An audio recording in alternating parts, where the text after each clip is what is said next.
Hello guys! Today we will talk about one of the most famous strategies of SAT as now plugging in the answers. You are now on Precision Review platform. At the conclusion of this topic, you will be able to identify when plugging in the answers is possible, follow the steps of PITA to accurately and efficiently solve problems, and finally explain why PITA is such a wonderful technique. And so we talked about the PITA. What's PITA method? How can we use this method?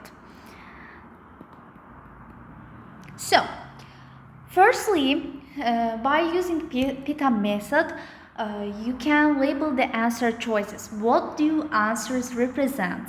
So for the answering this question, we can use RTFQ. What does it mean? RTFQ means read the final question.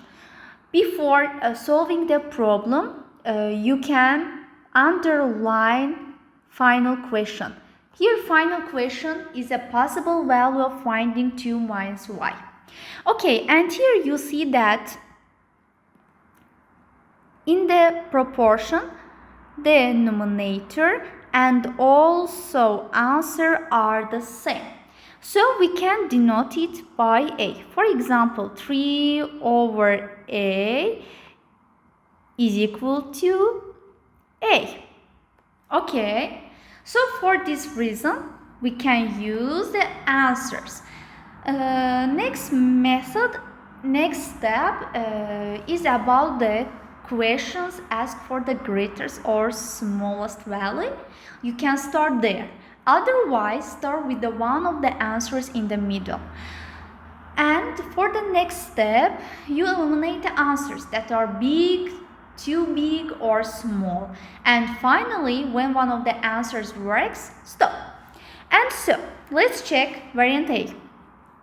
Okay, so we can put the answer A instead of A of the fraction.